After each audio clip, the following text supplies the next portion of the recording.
Good morning, guys. Good morning, good afternoon, good day. How are you doing today? I'm well. How are you, Marie? Good to see I'm you. fine. Good to see you too. Right.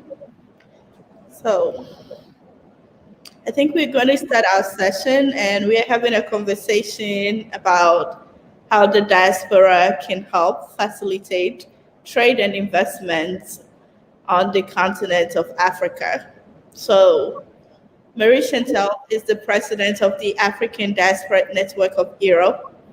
And Adini just put on the Global Diaspora Week last week. And so these are some of the conversations that we had. And so I'm really excited for us to bring a summary and highlights to the viewers and the attendees of the Tropic Summit as well.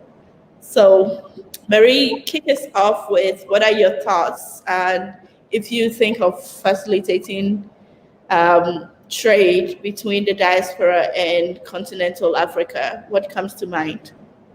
Yeah. First and foremost, thank you very much for this session. But I would like to thank Topic Magazine Venture Group and Venetia for this insightful program. I've been following some of the sessions, really rich and useful. Um, I think that we need, before speaking about trade, we need to know what we trade as Africans. So for me, we need really, as diaspora, to support our countries in fostering the capacity to produce and also to invest in sectors that will enable us to be to export things, to export products, to export services around the world. And I think the COVID-19 pandemic has been a wake-up call for us to know that the future might not be very open to us to depend on anyone. So when I see what is happening on the continent with the restriction of movement, we depend on the rest of the world in terms of medicine, and we have got everything. We have the skills, we have the natural resources, we have everything it takes to have our own laboratories, to have our own industries to produce medicines.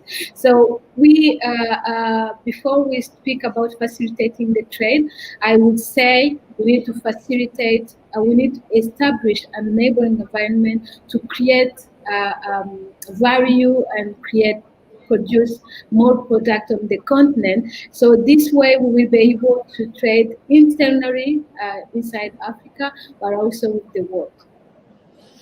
Well, that's wonderful. So we, if I'm hearing you right, the mobilization has to be on both sides, like us in the diaspora, being able to mobilize and knowing where the skill sets and the needs are, and then also in our native countries, making it available.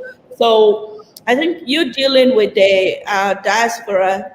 There are some examples of countries who are making or creating the enabling environments for that diaspora to come in and be part and partake in the investment and trade and opportunities.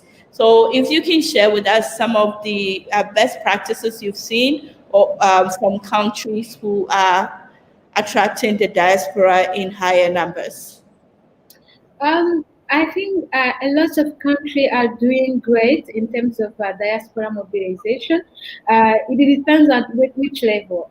The relationship between the diaspora and the home countries is very complex because there is the direct relationship between the diaspora and their families, the direct contact between the diaspora and their communities, and there you have investment startups that are created through this dialect relationship. But there is also at the macro level some of best practices in terms of country strategies to mobilize the diaspora.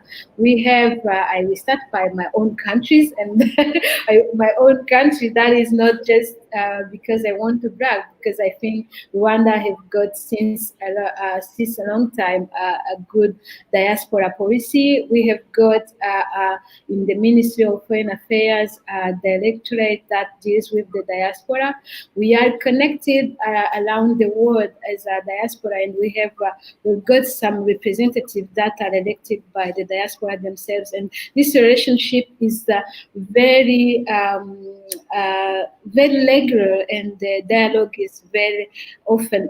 We have got this meetup Rwanda Day, where the government, including the president himself, moved to Europe, to America, to meet the diaspora, and he moves with the private sector, and you have got all the representative of the main agencies coming to not only to inform about the country strategy, but also to highlight where the diaspora are needed to support. They highlight the investment opportunity, and we are able to express ourselves and to show or to speak about what we have got as ideas. So for me, it is a good practice, a good policy to replicate. But then we have got, during our Global Diaspora Week, two countries that are also doing well, free countries. We have got Senegal,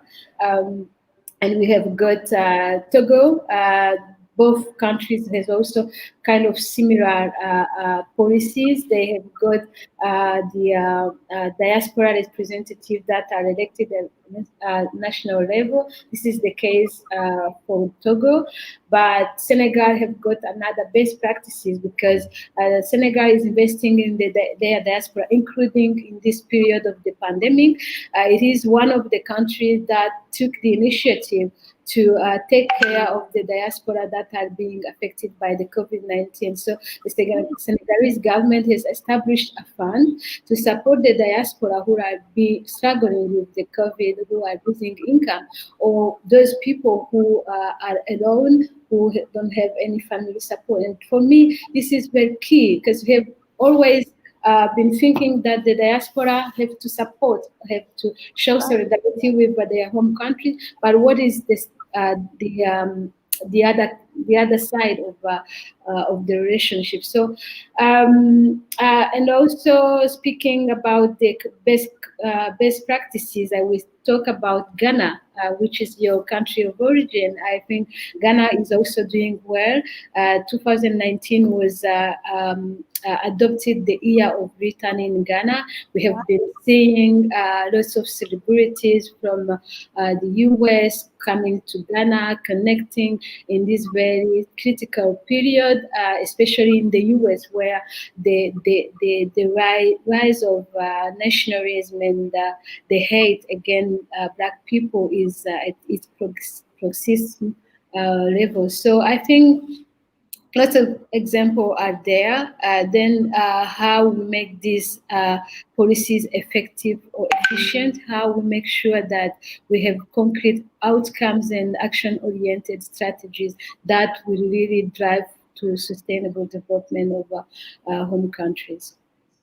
Yeah, that's wonderful. And then to add to Ghana, after the year of return, now the president has declared a beyond the year of return, and there are a number of mobilization and programs being put together to really create that enabling environment and for the diaspora to feel comfortable. But I'm very interested to hear about how the policy of the Senegalese government. I think that should be really highlighted and applauded, because we always look at the relationship as one way, coming from the diaspora to the native countries, but never the opposite. So this is something that needs to be really applauded and highlighted for that effort and initiative.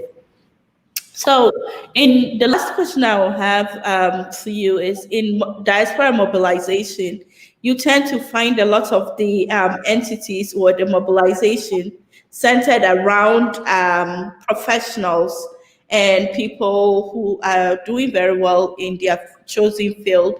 But if you look at the structure of the diaspora, it resembles the structures that we have at home, where we have informal sector, people in different levels of income. And in this diaspora, the same way, you have people in the different income. I don't tend to see a lot of people in the lower income, or where you say lower level, skilled level jobs, being involved when it comes to diaspora mobilization. But I think those are resources that are left behind, because those people have families who are small scale traders and other businesses on the continent. And if we can bring them together in the diaspora mobilization, it's an opportunity to tap into that. So for an organization like Adini in our mobilization, how do you see Adini being able to play a role in capturing the diaspora, not only those at the top level or those who are at the high skill level, but to be more inclusive and bring those who are also at a lower level skill? I honestly think that there is no low skills in terms of what we have to bring to the continent, because our continent is still in the building. So some people tend to think that we need people who are in the parliament, we need people who are CEOs of their company. Yes, we need them, but we also need a farmer. We need someone who have a skill in agriculture, who knows how to farm, who know how to irrigate. We need people who know how to transform. We need people in the construction sector. So for me, in terms of diaspora skills mobilization, no one has to be left behind. We need to look at the structure of our economies, the level of the construction of our continent, and look at every skill that is needed. Why should we bring a Chinese? Why should we bring a Japanese? Why should we bring a German, a French to build our roads? If we have diaspora people who have the same skills and who maybe are not even using those skills in the continent where they are, because this is not the level of the construction of this country. They are far beyond constructing the road. So for me, no one has to be left behind. One of the things that usually comes up is the money. So, for instance, you mentioned, why should a Chinese or German or any other national be building our roads, our farms, and other things when the diaspora has the same skills? So it tends to be that whoever is paying is selecting the workers, the contractors, the consultants. So how do we in the diaspora engage, and also the native countries engage with some of these partners to be more inclusive in their selection, to have diaspora on their team, whether it's a contract that is going to be constructed by a Chinese company, for instance, or the funds are coming from Chinese, that there's nothing that should prevent them to seek out expertise in the diaspora. Yeah, for me, the election shall not be exclusive, but we need to favor the homemade solution. And this is after the post COVID-19, if there is a post COVID-19, is going maybe to be this way. People will be more focused on their own development.